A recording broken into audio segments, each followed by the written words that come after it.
Salut Toda à ton écran et bienvenue sur Regard Critique et sur la série Héritage. Aujourd'hui nous allons commencer la saison 2 et pour cela je vais commencer à faire un rapide récapitulatif de la situation ainsi que l'explication de quelques règles en plus. Mais avant cela je vous annonce que ça y est, ma chaîne Twitch est active. Donc si vous voulez nous rejoindre dessus, n'hésitez pas, le lien sera dans la description. Et puis si ça vous plaît, n'hésitez pas à nous suivre. Et même si vous êtes fou, un petit follow, ça fait toujours plaisir. Je streamerai généralement entre 18h et 3h du mat. Et sur ce, on retourne sur la série. Pour ce qui est de nos aventuriers, ils sont de retour à Castelblanc, afin de se reposer et se préparer pour leur nouvelle aventure. Grâce à Sassoron, ils ont appris qu'un terrible démon tentait de revenir dans leur monde pour y semer le chaos. Son nom est Enoch et il semble lié au dragon de la cité de Zionar.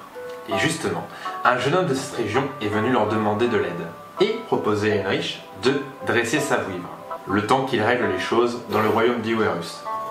Ceci étant fait, ils vont pouvoir observer les résultats sur Sibeth et se rendre dans les contrées inconnues. Pour ce qui est des règles, vous avez déjà peut-être entendu les joueurs parler de posture offensive, défensif ou focus. C'est très simple. Si les joueurs sont en posture offensive, ils vont pouvoir taper à dégâts max, c'est-à-dire qu'ils n'auront pas besoin de jeter leurs dés pour faire les dégâts. Par contre, ils ne pourront pas se défendre sur les attaques. S'ils se mettent en posture défensive, ils auront le droit à une parade ou une esquive. Mais lorsqu'ils attaqueront, ils devront lancer leurs dés pour voir combien de dégâts ils font.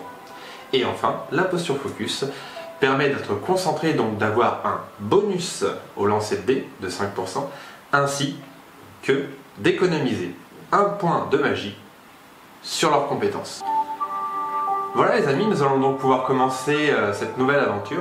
J'espère que ça vous plaira. Nous allons passer donc sur le logiciel Roll20, qui est un logiciel spécialement étudié pour faire du jeu de rôle. Vous aurez donc une vision vue du dessus pour pouvoir suivre de façon plus agréable les aventures des joueurs. Je vous souhaite une excellente journée. N'hésitez pas à liker, commenter, vous abonner et à partager. Et sur ce, c'est parti pour le générique.